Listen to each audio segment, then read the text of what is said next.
Hello, नमस्कार, जय हिंद, वंदे मातरम। दोस्तों, अध्ययन गंगा के यूट्यूब मंच पर आप सभी का स्वागत और हार्दिक अभिनंदन। शिक्षक भर्ती में पूर्ण सफलता के लिए अध्ययन गंगा यूट्यूब चैनल को सब्सक्राइब करें, बेल आइकन को प्रेस करें, जिससे कि लेटेस्ट वीडियो के नोटिफिकेशन मिलते रहें। चलिए शुरू करते हैं आज का वीडियो। 69,000 शिक्षक भर्ती हो चुके हैं, 1,25,000 आवेदन। शिक्षक भर्ती उत्तरमाला 200 से अधिक याचिकाएं। भर्ती परीक्षा रद्द करवाने को लेकर ट्विटर अभियान। शिक्षक भर्ती में आवेदन में संशोधन की मांग नामंजूर। मोबाइल नंबर संशोधन पर क्या हुआ निर्णय। शिक्षक भर्ती 69,000 शिक्षक भर्ती बढ़ सकती है आवेदन की तिथि और 77,060 अभ्यर्थी निश्चित होंगे शिक्षक भर्ती से बाहर। तो देखिएगा, ये सारी जानकारी आपको पूरी डिटेल के साथ में दी जाएगी। तो चलिए शुरू करते हैं। उत्तर प्रदेश परिषदीय प्राथमिक स्कूलों में 69,000 सहायक अध्यापकों के लिए आयोजित लिखित परीक्षा के प्रश्नों को लेकर विवाद अभी थमा नहीं है। परीक्षा नियामक प्राधिकारी कार्यालय ने 9 मई को संशोधित उत्तरमाला और 12 मई को परिणाम जारी किया था, लेकिन 1-2 नंबर से फेल हो रहे सैकड़ों अभ्यर्थियों ने तकरीबन 1 दर्जन प्रश्नों के उत्तरों को चुनौती देते हुए हाईकोर्ट की इलाहाबाद और लखनऊ खंडपीठ में 200 से अधिक याचिकाएं की है। तो देखिएगा, 200 से अधिक याचिकाएं जा चुकी है। केवल उत्तरमाला को लेकर अभ्यर्थी संतुष्ट नहीं है और लगभग 1 दर्जन प्रश्नों के लिए दी गई है चुनौती। सर्वाधिक विवादित प्रश्न नाथ संप्रदाय के प्रवर्तक से जुड़ा है। इसके अलावा भारत में गरीबी आकलन किस आधार पर किया जाता है और भी बहुत सारे प्रश्न हैं। लगभग 1 दर्जन प्रश्न हैं जिनको लेकर याचिकाएं डाली गई है। और विषय विशेषज्ञों की रिपोर्ट पर पाठ्यक्रम से बाहर के पूछे गए हिंदी के 3 प्रश्नों पर सभी को समान अंक दिया गया है। ये पीएनपी की तरफ से, जिनके बारे में कोई सोच भी नहीं रहा था कि इन प्रश्नों पर समान अंक मिलेंगे, उन प्रश्नों पर पीएनपी ने ये दिए हैं अंक। 3 अंक सबको समान दिए हैं और ये पीएनपी की बहुत बड़ी गलती है, बहुत बड़ी। और ऐसा अक्सर होता है, सभी एग्ज़ाम जो कराती है पीएनपी, सभी में ऐसा देखने को मिलता है, बल्कि उत्तर प्रदेश की सभी परीक्षाओं में ये देखने को मिलता है।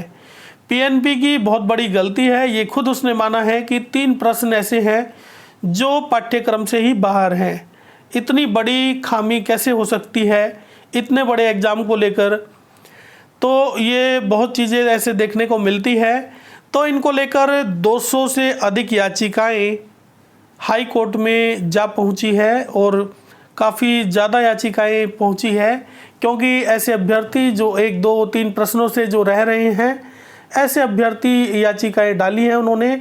और लगभग 1 दर्जन प्रश्न विवादित है। ये एक बड़ी बात है। 1 दर्जन से ज़्यादा प्रश्नों पर विवाद है। तो इतने प्रश्नों को लेकर अभ्यर्थी हाईकोर्ट का रुख किया है। तो आगे देखना है कि हाईकोर्ट क्या डिसीजन लेता है इनके ऊपर। और इसके अलावा अभी आवेदन की प्रक्रिया चली हुई है और 1,27,000 अभ्यर्थी लगभग सोमवार सुबह तक आवेदन कर चुके हैं। तो देखिएगा, काफ़ी बड़ी संख्या में आवेदन कर चुके हैं। हालांकि मोबाइल नंबर में संशोधन की अनुमति नहीं मिलने के कारण हजारों छात्र आवेदन से वंचित हैं। तो अभी काफ़ी छात्र बचे हुए हैं, क्योंकि कुल अभ्यर्थी 1,46,000 अभ्यर्थी सफल हुए थे और उनमें से लगभग 1,27,000 आवेदन अभी तक हो चुके हैं। तो काफ़ी अभ्यर्थी अभी बाकी है और भर्ती को लेकर विवाद तो थमने का नाम नहीं ले रहा है। नए नए विवाद सामने आ रहे हैं और भर्ती परीक्षा को रद्द करवाने के लिए भी अभियान छेड़ रखा है अभ्यर्थियों ने। और भर्ती परीक्षा रद्द करवाने को ट्विटर पर अभियान, देखिएगा, ट्विटर पर अभियान चलाया गया है भर्ती को रद्द करने के लिए। 69,000 शिक्षक भर्ती परीक्षा में पेपर आउट की जांच समेत अन्य सवालों का जवाब दिए बिना ही आवेदन शुरू करने के विरोध में प्रतियोगी छात्रों ने रविवार को प्रतिवाद दिवस मनाया। न्याय मोर्चा के संयोजक सुनील मौर्य ने कहा कि आज हजारों ट्वीट कर भर्ती परीक्षा रद्द करने की मांग की गई है।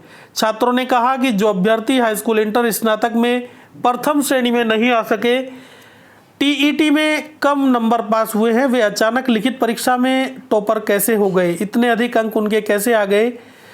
140, 142, 144 इतने अधिक अंक उनके कैसे आ गए? तो ये विवाद है और ट्विटर पर ये अभियान चलाया जा रहा है। इसके अलावा शिक्षक भर्ती में आवेदन में संशोधन की मांग नामंजूर और मोबाइल नंबर संशोधन पर क्या हुआ निर्णय, ये जानकारी आपको दी जाएगी। 69,000 सहायक अध्यापक भर्ती में बेसिक शिक्षा परिषद एवं शासन की ओर से अभ्यर्थियों की आवेदन के शैक्षिक रिकॉर्ड में संशोधन की मांग नामंजूर कर दी गई है। तो देखिएगा, नामंजूर कर दी गई है। शिक्षक भर्ती में आवेदन में जो संशोधन की मांग की गई थी, जो रिकॉर्ड में जो गड़बड़ी हो गई थी आवेदन करते समय, सुपर टेट का जब आवेदन किया था सुपर टेट के लिए, उस समय जो गड़बड़ी हुई थी उसमें संशोधन को नामंजूर कर दिया गया है। इसके अलावा आवेदन में दर्ज मोबाइल नंबर बदलने की मांग पर भी कोई निर्णय नहीं होने से असमंजस की स्थिति बनी हुई है। तो देखिएगा, ये असमंजस की स्थिति बनी हुई है शुरू से ही, क्योंकि OTP जो आएगा उसी मोबाइल नंबर पे आएगा जो आपने आवेदन में दिया था सुपर टेट के।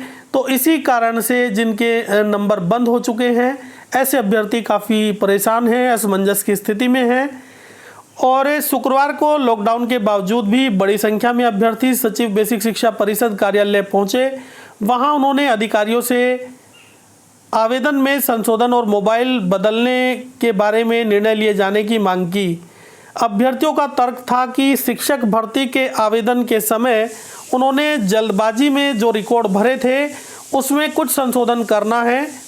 वही परिषद कार्यालय की ओर से कहा गया कि आखिर में यह अंक उन आवेदकों ने ही भरे थे, तो उसमें गलती कैसे हो गई? तो ये बोर्ड का कहना है कि आवेदकों ने जब ये अंक भरे थे तो उन्होंने इतनी बड़ी गलती क्यों की? क्या उन्होंने गलत तरीके से फॉर्म भरकर परीक्षा पास करने की कोशिश नहीं की? परिषद का कहना है कि जब परीक्षा पास होने के बाद काउंसलिंग में गलती पकड़े जाने के डर से अभ्यर्थी आवेदन में संशोधन की मांग कर रहे हैं। तो देखिएगा, ये तर्क दिया है PNP के द्वारा, ये तर्क दिया गया है। दूसरी ओर अन्य अभ्यर्थियों का कहना है कि फॉर्म भरते समय जो मोबाइल नंबर उन्होंने आवेदन में दर्ज किया था वह अब काम नहीं कर रहा है। कुछ का कहना है कि वह नंबर खो गया है या चोरी हो गया है। ऐसे में वह मोबाइल नंबर में संशोधन चाहते हैं। परिषद की ओर से इस संबंध में शासन से अनुमति मांगी गई थी। अभी तक इस बारे में कोई निर्णय नहीं होने से आवेदकों के सामने असमंजस की स्थिति बनी हुई है। तो देखिएगा, शिक्षक भर्ती में आवेदन में संशोधन की मांग नामंजूर कर दी गई है और मोबाइल नंबर को लेकर भी अभी कोई निर्णय नहीं लिया गया है। 69,000 शिक्षक भर्ती बढ़ सकती है आवेदन की तिथि, और यही कारण लगता है कि जो अभ्यर्थी अभी आवेदन नहीं कर पाए हैं, या तो लॉकडाउन की वजह से वो आवेदन नहीं कर पाए हैं या फिर मोबाइल नंबर की वजह से आवेदन नहीं कर पाए हैं। ऐसी स्थिति में PNP के द्वारा और समय बढ़ाया जा सकता है और लास्ट डेट को कुछ बढ़ाया जा सकता है, और हो सकता है कि मोबाइल में भी कुछ छूट दे दी जाए, मोबाइल को लेकर भी कुछ संशोधन किया जाए। तो इसके बाद में देखिएगा 77,060 अभ्यर्थी निश्चित होंगे शिक्षक भर्ती से बाहर। तो देखिएगा, ये तो बिल्कुल निश्चित है।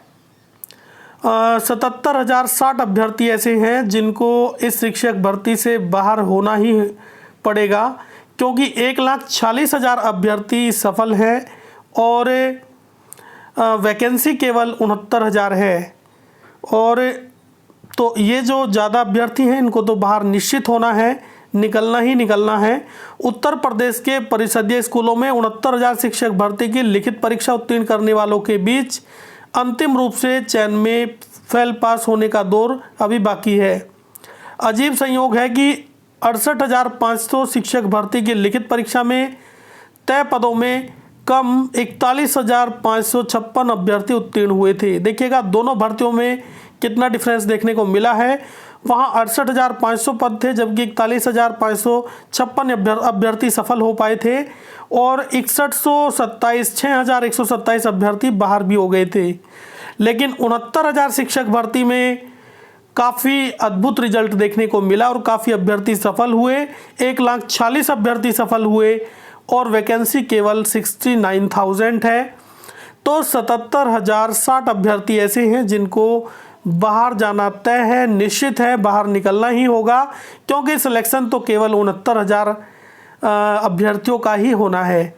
तो ये सारी आज की अपडेट थी। ये वीडियो आपको कैसा लगा? अगर अच्छा लगा तो अध्ययन गंगा यूट्यूब चैनल को सब्सक्राइब करें, बेल आइकन को प्रेस करें, जिससे कि लेटेस्ट वीडियो के नोटिफिकेशन मिलते रहे।